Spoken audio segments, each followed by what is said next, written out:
But coming back to my hoarseness, I mean, that does not excuse the fact that I don't have a lucid and clear enough voice to address this incredible audience.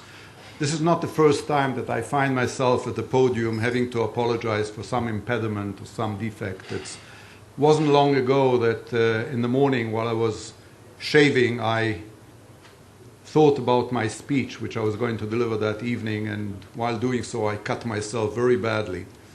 In the evening, that cut was still very prominent, and I felt I had to explain it to the very nice audience in the room who did not understand why they were listening to that wounded Israeli on the podium. And I told them that in the morning while I was shaving, I thought about my speech and I cut my face. At the end of the speech, a very nice gentleman came up to me and said, "Ambassador, I have a piece of advice for you. Next time you shave, think about your face and cut your speech."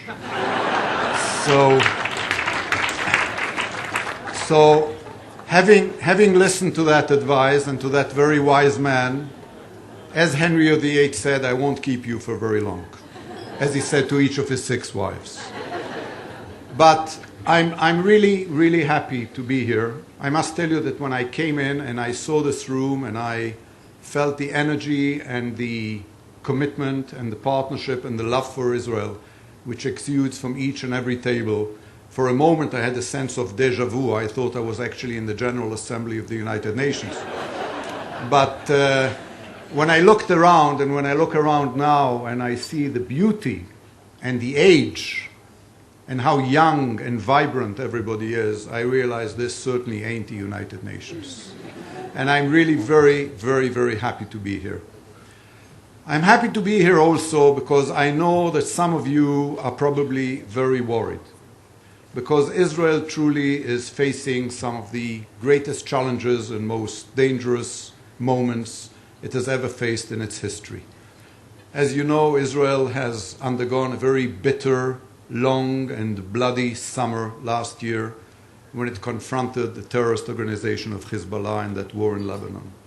Since then, we've had a period of recrimination and remorse and soul-searching and investigations and accusations which I believe very few, if any, democracies in the world have ever undergone voluntarily as Israel has. And we do indeed have very dark clouds on our horizon. But I want tonight, in the very few minutes which have been allocated to me, to try and drive those clouds away and bring out those rays of hope and rays of light, which I believe are there and which I believe will shine upon us if we're just patient enough, resilient enough, and we are. Because I truly believe that what has happened last summer was a very important watershed moment in the history of the Middle East. Because this wasn't just a confrontation between Israel and a terror organization. This was indeed the first confrontation between a secular democratic society and a radical, extreme Islamic regime. It was truly not between us and Hezbollah, but between Israel and Iran. That's the bad news. The good news is that most of the world, not just Israel and the United States, but also much of Europe, and also much of the moderate Muslim and Arab world, has realized that that was just the preview. As we say in the United States, with the main attraction soon to be seen in a theater near you, if we are not careful and if the world is not careful. And then, just last week, we had the sequel to that preview. Because once again, we had a confrontation between moderates and extremists in the Arab world right next door to us when we saw those bloody pictures of horror and cruelty and inhumanity displayed by Hamas towards the people of the Fatah in the Gaza Strip right next to us. And that, I think, indeed was a defining moment.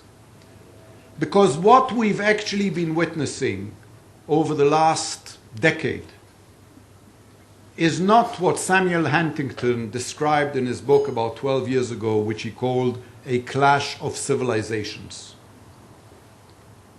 I spoke at the Kennedy School of Government at Harvard about a month ago, and Samuel Huntington was there, and I told him I did not think his book was accurate then. I certainly believe it is totally wrong now. Because what we're indeed witnessing is not a clash of civilizations. What we're witnessing, sadly, is a clash of civilization in the singular. Because most of the horror, most of the bloodshed, most of the terror, most of the killing is done within Islam. It is indeed a fight between moderates and extremists all over the Muslim world. Whether it's Hezbollah against the government of Lebanon, whether it's Hamas against Fatah, whether it's Sunnis against Shias, whether it's the Persians against the Arabs. It is a fight between extremists and moderates for the life and soul of a great liberal, benevolent religion which has given the world some of its most wonderful innovations. And in that war, we must see the moderates prevail. Now, the horrible fact is that not only is that war being waged within Islam, but that the majority of victims are Muslims. People don't realize that when they talk about world terror.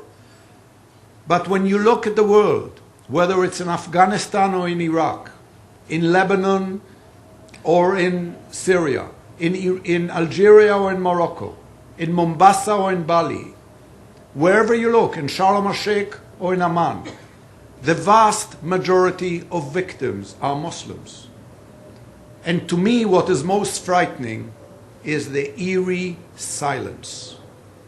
The silence of the Muslim world, the silence of moderate Muslim and Arab leaders who do not have the courage to stand up and say enough is enough.